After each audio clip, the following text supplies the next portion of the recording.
गायत्री महामंत्र एक बार मेरे साथ दोहराओ। ओम भूर्भुवः स्वः तत्सवितुर्वरेण्यं भर्गो देवस्य धीमहि धियो यो नः प्रचोदयात्। बात चल रही थी तन्मय होने की, एकाग्र होने की।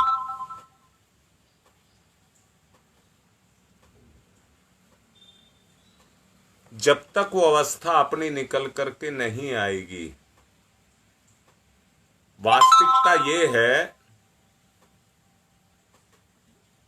हमारी कमजोरियां ही हमारी दुर्गति का कारण हैं।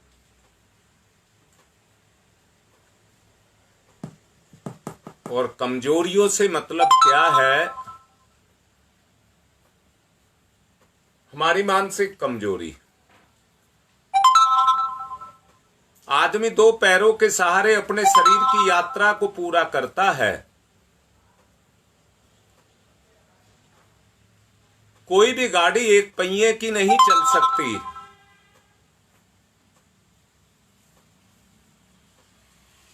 दो पहियों पर ही गाड़ी लुढ़कती है,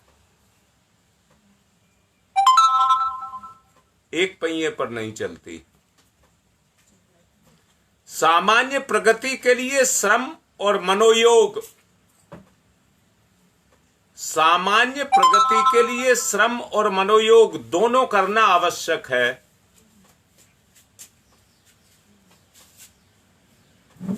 इनका संयुक्त समन्वय जब हो जाए तो कहना जीवन की गाड़ी शुरू हो गई। शरीर की नहीं, जीवन की गाड़ी शुरू हो गई। ठीक इसी प्रकार आत्मिक प्रगति के लिए योग और तप बहुत जरूरी है। योग और तप बहुत जरूरी है।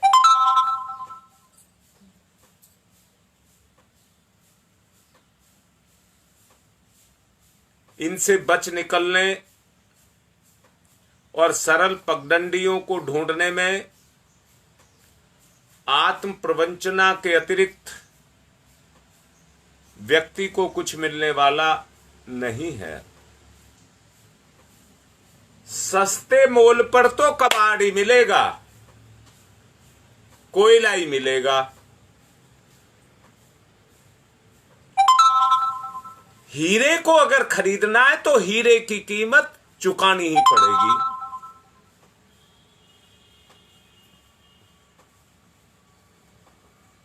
समाधि लगाना, कुंडलनी जगाना, इनके प्रलोभनों को जगाना कोई कमी नहीं है। आज ये चीजें बाजार में भी बिक रही हैं। ज्यादा इस बारे में नहीं बोलना चाहूंगा।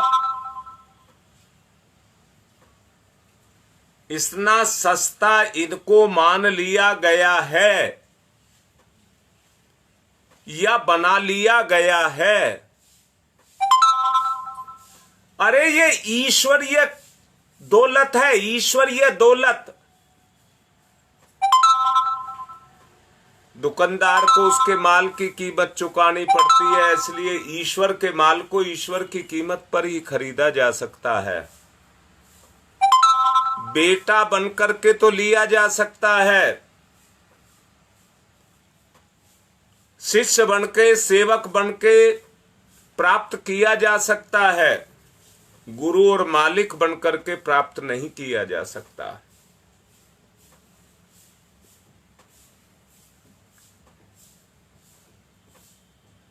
आज समाज में तरह तरह के प्रलोभन जगा करके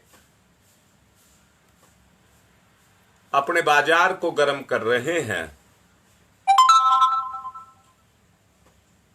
तरह तरह के भ्रमजालों में फंसा रहे हैं।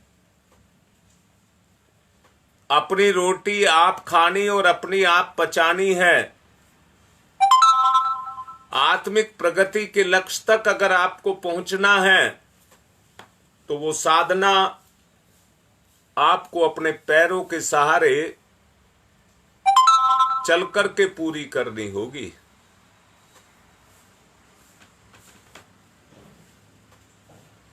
इसके लिए योग और तप, आत्मिक प्रगति के लिए योग और तप आपको करना ही होगा, और उसको करने के लिए पूरी निष्ठा और पूरी लगन आपके अंदर चाहिए। मैं जरा एक बात आपसे कहना चाहूंगा, बड़ा गंभीर होकर के सुनना।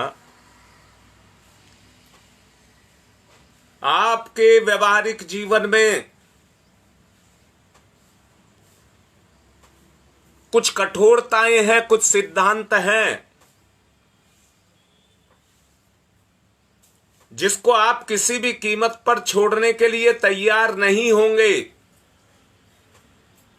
वो सत्य है। जैसे खान में से कोयला और कोयले की खान में ही हीरा, दोनों छुपे होते हैं, पर खोदने वाले को पता नहीं लगता है कौन सा हीरा है और कौन सा कोयला है। वो सबको कोयला ही समझता है। पर जो पारखी होते हैं वो कोयले में से हीरा ढूंढ लेते हैं।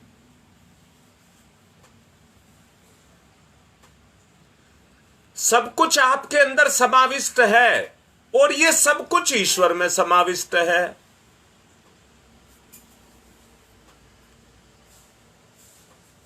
मैंने जैसा पहले भी कहा था, योग का सामान्य अर्थ जोड़ना है। आत्मा को परमात्मा के साथ जोड़ देने की प्रक्रिया आध्यात्मिक भाषा में योग कहलाती है। इसे आरंभ करने के लिए जिन क्रियाकलापों का अपनाना पड़ता है उन्हें साधन कहते हैं, और उनका सहारा लेकर के जब कार्य किया जाता है तो उसको साधना कहते हैं।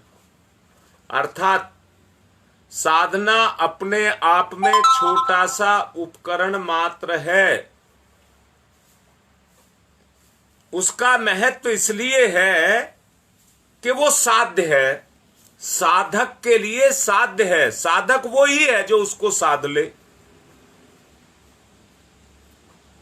कई लोग साधन को ही साध्य समझ लेते हैं और उन उपचारों को ही योग कहने लग जाते हैं। जो साधन उद्देश्य के लिए प्रयोग किए जाते हैं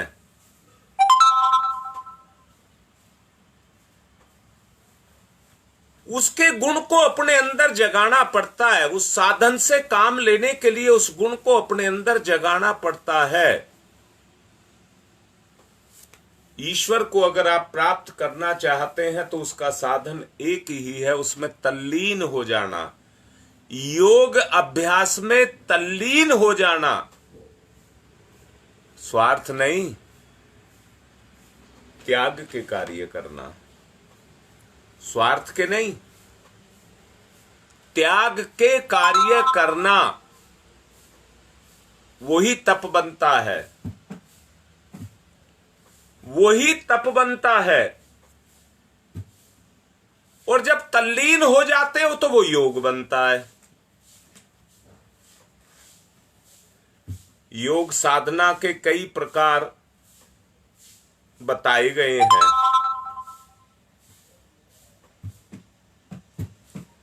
भ्रांति फैलाने वाले उन कार्यों में भ्रांति फैलाते रहते हैं। कर्म को तो करा देते हैं परंतु योग नहीं हो पाता। और जब तक चेतना का योग चेतना के साथ नहीं होगा, या मैं फिर से कहूंगा, सजातीय में मिलता है, सजातीय और विजातीय का कोई मेल नहीं है। जैसे ब्राह्मण का और कसाई का कोई मेल नहीं है। ऐसे ही सजातीय और विजातीय का कोई मेल नहीं है।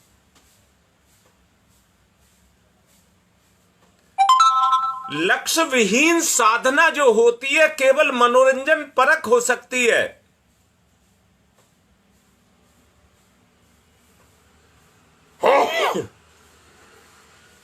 बेवकूफ बनाने की प्रक्रिया हो सकती है।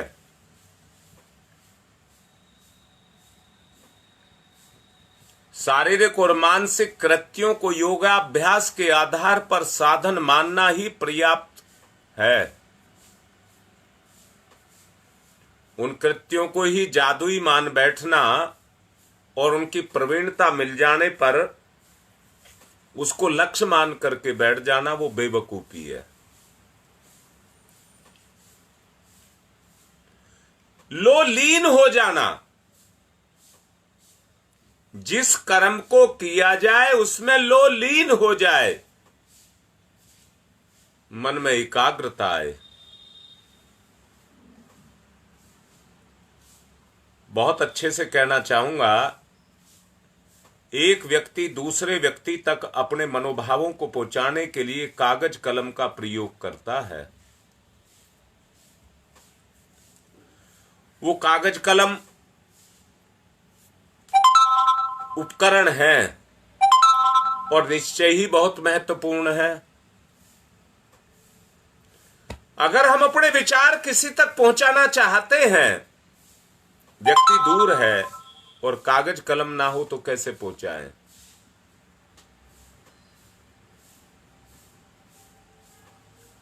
मुंह से बोलना आता है, परंतु एक दूसरे को जो एक दूसरे से जोड़ती है वो भाव संवेदना ही है जो जोड़ती है। हम अपनों से अपनी बात करते रहते हैं,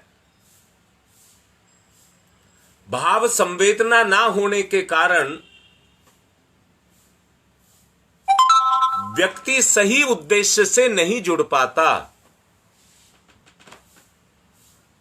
व्यक्ति सही उद्देश्य से नहीं जुड़ पाता। एक माता पिता अपने बच्चे को समझाते हैं उसकी भलाई के लिए, परंतु अंदर ही अंदर स्वार्थ चल रहा होता है। भावना ना होने के कारण वो विचार उसके भाव में उतर नहीं पाता। वो हठधर्मिता, स्वेच्छाचारिता उनको करता है, उनको करता है। और फिर से कहूंगा, मां बाप समझा रहे हैं, उसके पीछे छुपा हुआ जो उसका विचार है वो अपना काम कर रहा है, भावना को जागृत नहीं होने दे रहा। बार बार मां बाप उसको समझा करके दुखी हो जाएंगे और दुख का कारण अपने अंदर पैदा हो जाएगा। विचारों का आदान प्रदान करने में बड़ी कठिनाई तब होती है जब भावना नहीं होती है। कागज और कलम तो केवल पत्राचार का माध्यम है। संदेश एक जगह से दूसरी जगह ले जाया जाता है। उनमें भावों की अभिव्यक्ति का तथ्य जुड़ा रहना चाहिए। यदि ऐसे ही कागज पर कलम फिराते रहा जाए, टेढ़ी मेढ़ी लकीरें खींची जाएं, तो पत्र व्यवहार का, विचारों का आदान प्रदान उद्देश्य पूर्ण नहीं होगा। लेखन के द्वारा सबको अपनी बात लिखने का अधिकार है। क्रिया के साथ भावना को अगर व्यक्त किया जाए, जो नितांत आवश्यक भी है, योगाभ्यास में प्रयुक्त होने वाले उपचारों में मात्र शारीरिक मानसिक हलचलों को ही सब कुछ मानकर संतुष्ट होकर के नहीं बैठ जाना चाहिए। उत्कृष्ट प्रयत्न होना ही चाहिए, आत्मा और परमात्मा को जोड़ना ही चाहिए। बात कहने भर की नहीं है, गौरपूर्ण एकाग्रता के साथ विचार करने की है। चेतना के साथ चेतना को जोड़ने की औपचारिकता जप के माध्यम से हम करते हैं, रोज करते हैं, जुड़ गए। जप का जो वास्तविक स्वरूप है वो आपके व्यवहार में प्रकट हो गया। माला आपका साधन बन गई।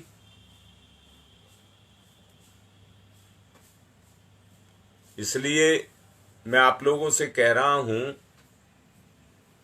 कि हम औपचारिकता तो पूरी करते रहते हैं, परंतु उत्कृष्ट प्रयत्न जो आत्मा और परमात्मा को जोड़ने का काम भाव चेतना के द्वारा किया जा सकता है, उसको नहीं कर पाते। महत्व भाव उभार का है।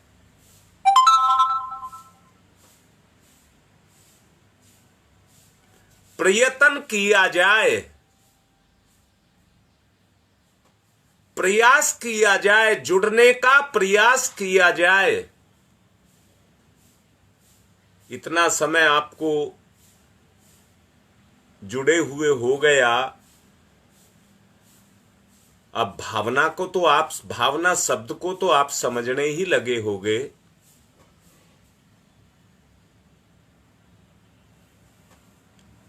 जब तक आपके अंदर भावना नहीं पैदा होगी, याद रखना,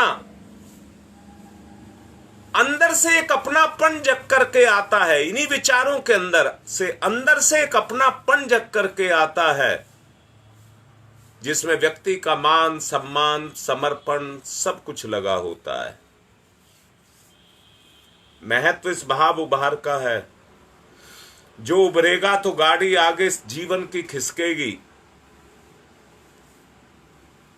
जो योगाभ्यास की हलचलें हैं वो कुछ समय तक साधन श्रम के रूप में जितनी भी अनुभूति आपको दे सकेंगी, उसे देकर के समाप्त हो जाएंगी। भाव विहीन साधना शरीर की स्वार्थपरता और मन की एकाग्रता भले ही कुछ सीमा तक बढ़ सके, आत्मिक प्रगति का लक्ष्य पूरा नहीं होगा। इसलिए भावनाएं तरंगित करनी पड़ेंगी, भावनाएं तरंगित करनी पड़ेंगी। भावनाओं को अगर तरंगित करना है तो तपश्चर्या का क्रम आपको चलाना ही पड़ेगा। इसके बिना सारे अभ्यास निष्प्राण ही रह जाएंगे। यही कारण है कि क्रिया कृत्यों को सब कुछ मान करके उन्हीं प्रवीणता के साथ माथापच्ची करने पर व्यक्ति प्राय निराश ही रह जाता है। सच को देखिए, अगर वो तन्मयता एक बार जुड़ने लग जाए, उसकी झांकली भी पड़ने लग जाए,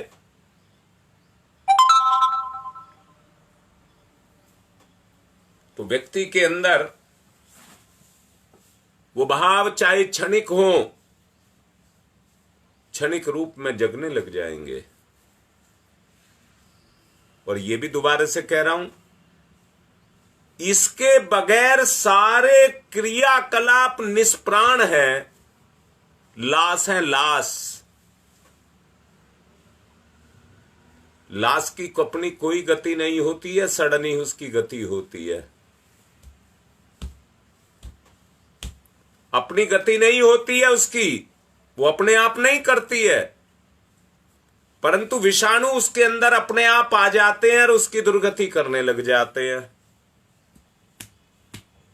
आज वही स्थिति हमारी भी पैदा हो गई है।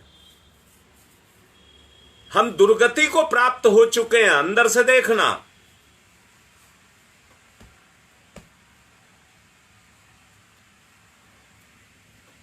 भक्ति भावना शब्द का प्रयोग इसलिए किया जाता है कि उसमें भावनाओं को तरंगित करना, उस क्षमता को अपने अंदर जागृत करना, उस क्षमता को क्रियाशील करना, ये भावना के ही बस में है और कोई नहीं कर सकता। यही कारण है कि कृत्या कर्मों को ही सब कुछ मान लेने वाला उस उद्देश्य की पूर्ति नहीं कर पाता।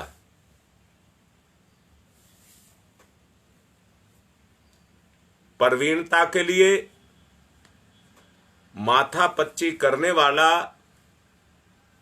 प्राय निराश रहता है और असफलता की शिकायतें करता रहता है। योग को चित्तवृत्ति का निरोध कहा गया है।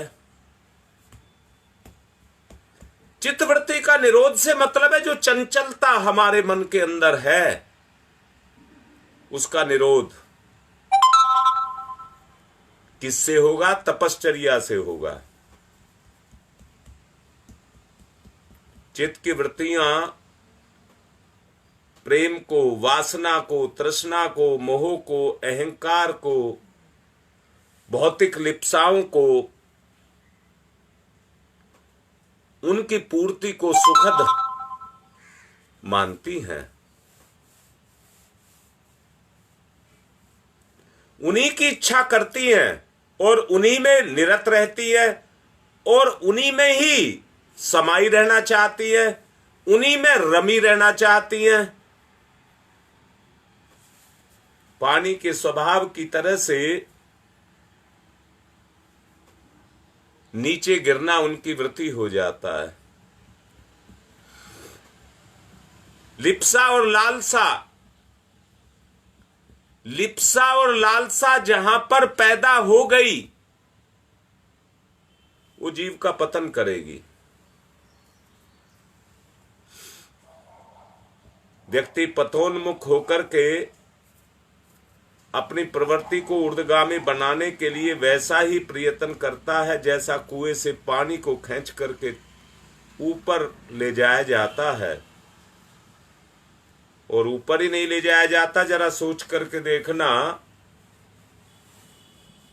आजकल पंप लगे हुए हैं, पंप के द्वारा पानी को जमीन से निकाल करके समरसेबल के द्वारा और टंकी में पहुंचा देते हैं।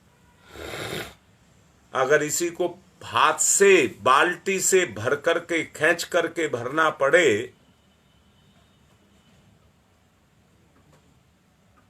तो व्यक्ति को यह पता लगेगा कितनी मेहनत, एक बाल्टी पानी को निकाल करके टंकी में डालने के लिए कितनी मेहनत करनी पड़ती है। दुर्भावना का अर्थ है कि व्यक्ति कर्म के महत्व को खत्म करता चला जा रहा है।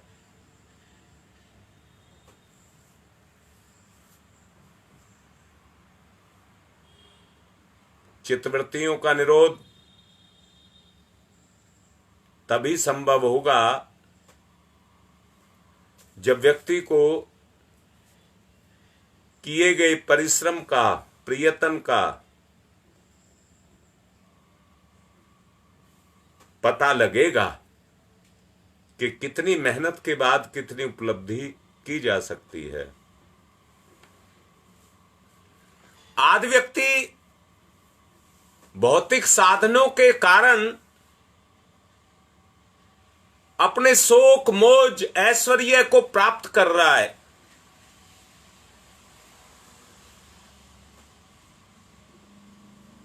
याद रखना, मन को ढीला छोड़ देने पर जन्म जन्मांतरों के जो संग्रहित संस्कार हैं वो पशु वृत्तियों में बदल जाते हैं। अभ्यस्त पशुवृत्तियों के अस्तबल में वो अपने आप जाकर के घुस जाते हैं। घड़े से गिरते ही पानी नीचे की ओर लुढ़कने लग जाता है, बहने लग जाता है। चित्त का भी यही स्वभाव है। कैसे तल्लीन हो, कैसे रमे, जो उलटने का जो पुरुषार्थ करना पड़ता है उसी को चित्त वृत्ति का निरोध कहा जाता है। महर्षि पतंजलि ने इसी को योगाभ्यास कहा है। कई व्यक्ति चित्त वृत्तियों के निरोध की बात को नहीं समझते, मात्र निरोध, चित्त का निरोध को ही योग मान बैठते हैं।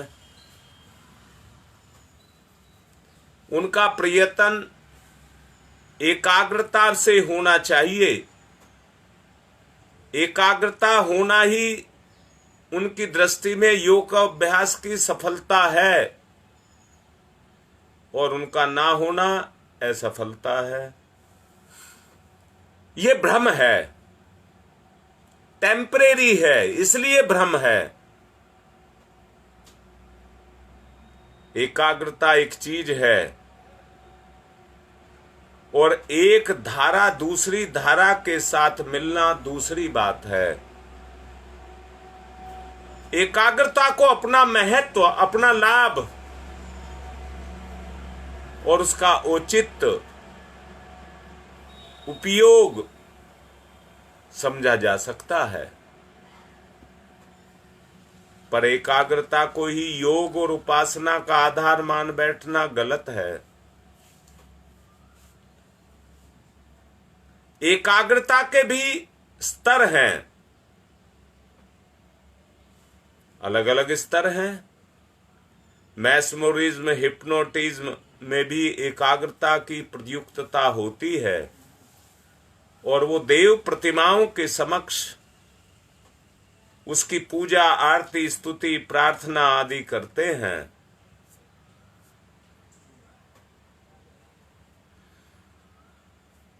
बढ़ते बढ़ते उस स्थिति का तक बात पहुंच जाती है कि व्यक्ति को उसमें अपनी तन्मयता पैदा होने लग जाती है।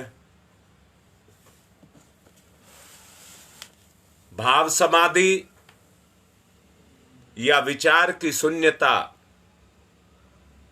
इसी का नाम है। यह अंतिम समय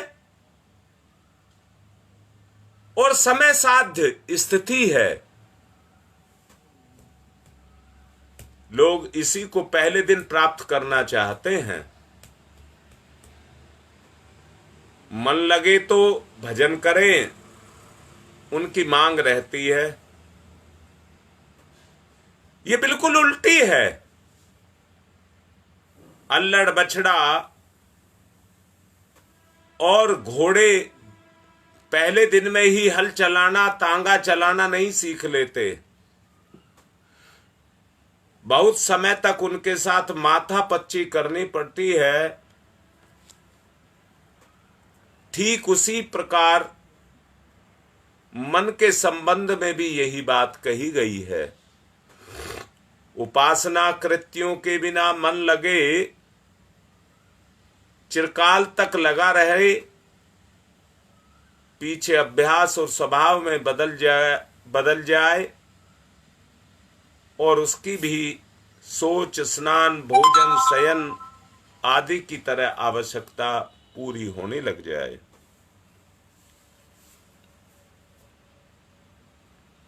अभ्यास के आधार पर ही हो सकता है, वैसे नहीं हो सकता। आप देखें, क्या आपका काम में मन लगता है?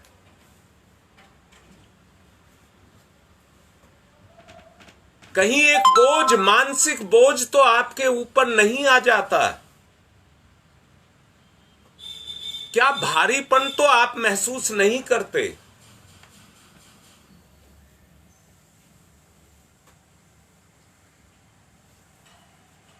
अगर आपको कर्म करने में रस आता है तो ये गुण है। दैनिक जीवन में प्रत्येक क्रिया में लगे रहना, निरस्त या कहिए योगाभ्यास में प्रवृत्त रहना,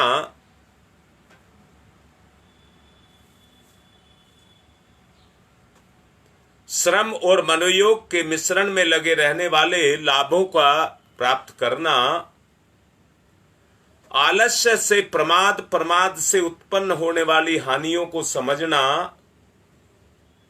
अपने काम को पूरी तत्परता दिलचस्पी के साथ करने का अभ्यास करना,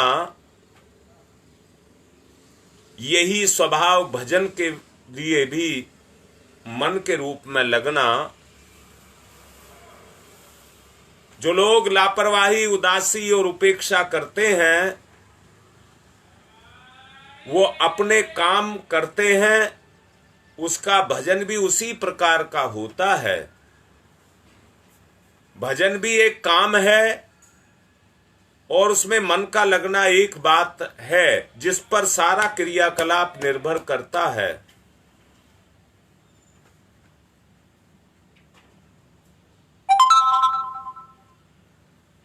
जितनी हानियां आलस्य प्रमाद की हैं, उन सबको आप जानते हैं।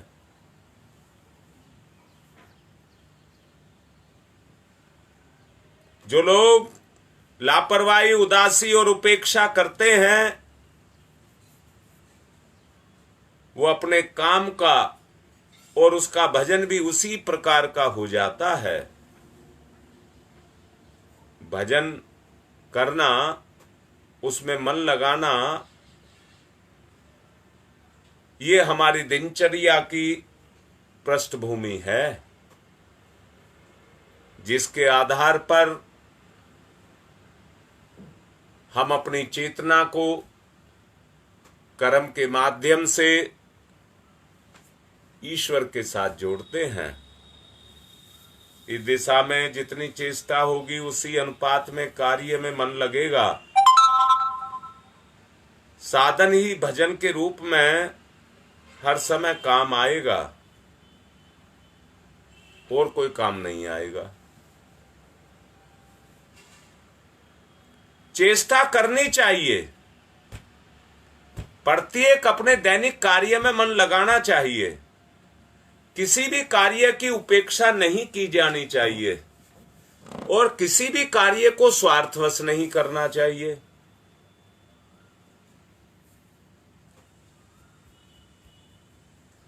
मन लगने की अपेक्षा हम रखेंगे तो उन्हें निराश ही होना पड़ेगा।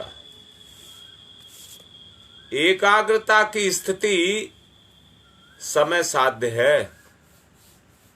उसके लिए धैर्य पूर्वक प्रयत्न, बहुत समय तक का योगाभ्यास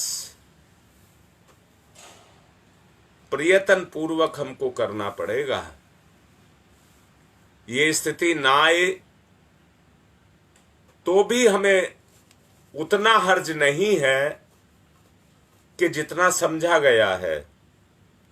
आत्मिक प्रगति के लिए मन की दिशाधारा को बदलने की आवश्यकता है। उतने भर से चित्तवृत्ति निरोध के अभ्यास की आवश्यकता पूरी होने लगे, ऐसा नहीं समझा जा सकता। आवश्यकता की पूर्ति के लिए उतना प्रयत्न हमको करना पड़ेगा जितने से उसकी पूर्ति होती हो। स्वभावतः उतना प्रयत्न हमको करना ही पड़ेगा। प्रेम की लिप्सा श्रेय की आकांक्षा में बदलती है। प्रेम की लिप्सा श्रेय की आकांक्षा में बदलती है। पेट और प्रजनन के लिए जीने वाले संलग्न व्यक्ति पशु स्तरीय चित्तवृत्तियों के हो जाते हैं।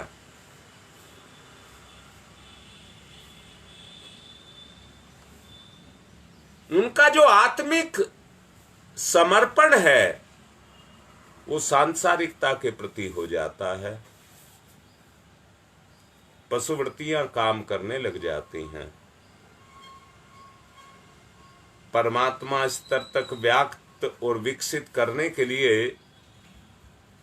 देव स्तरीय उच्च स्तरीय प्रवृत्तियों को अपने व्यवहार में घुसाना पड़ेगा।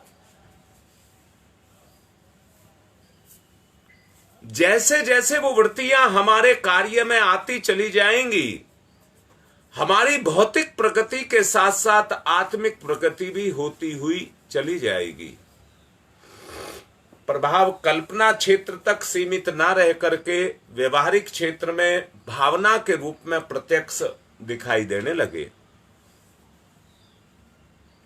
जीवन का लक्ष्य समझा जाना चाहिए और प्रगति की दिशा अपनाई जानी चाहिए। निरुद्देश्य जीने से, हवा के साथ उड़ते फिरने से पत्तों जैसी दुर्गति होती है।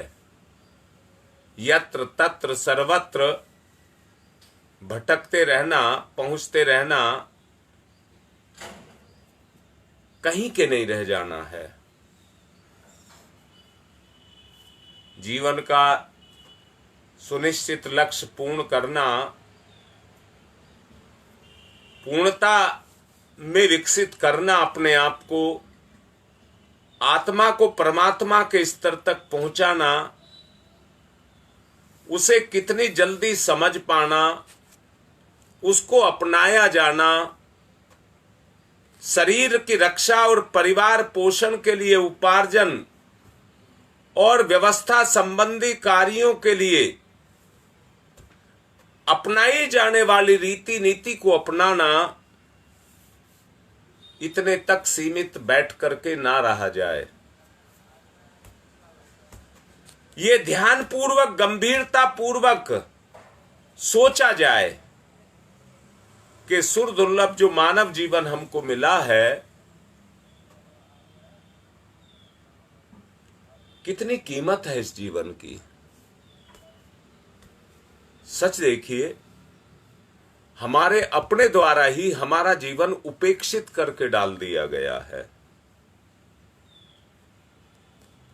अंतःकरण में ये तथ्य अगर जागृत होने लग जाएं और निरंतर क्रियाशील होने लग जाएं, तो समझना चाहिए उपयुक्त जीवन की दिशा धारा हमें मिल गई।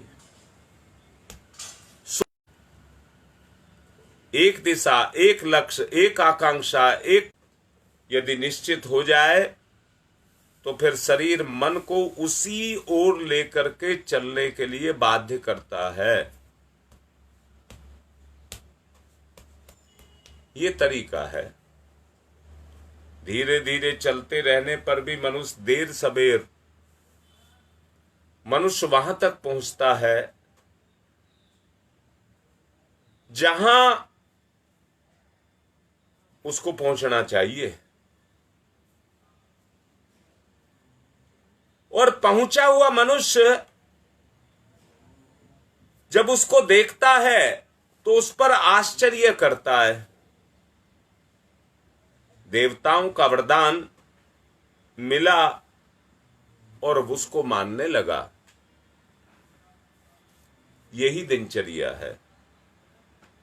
आत्मा और परमात्मा के मिलने वाली सड़क, श्रेय की प्राप्ति को लक्ष्य मान करके चलने वाली विचित्र वृत्तियां पूर्व की अपेक्षा असाधारण परिवर्तन को अपने अंदर लाना, निकृष्टता को उत्कृष्टता में बदलना, अपने जीवन की दिशा धारा को बदलना, उसी ऊर्ध्वगमन की चित्तवृत्तियां उनको निरोध करती हैं।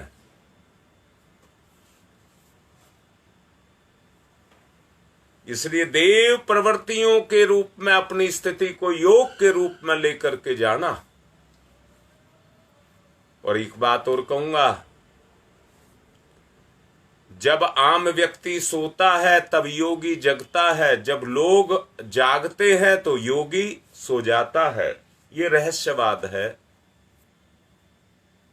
इसके पीछे एक ही तथ्य छिपा हुआ है, लोक प्रवाह, पशुवृत्तियां। उनको कैसे रोका जाए? समय हो चुका है। आज की बात को यहीं विराम दे रहा हूं और तन्मयता की बात आपसे कर रहा हूं। वो संलग्नता हमारे अंदर पैदा हो जाए,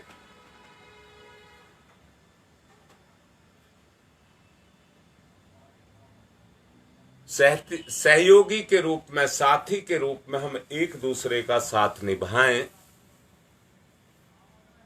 उसी से ये भावशीलता शुरुआत होगी। आज की बात को यहीं पर विराम दे रहा हूं। ओम शांति ही शांति ही शांति ही।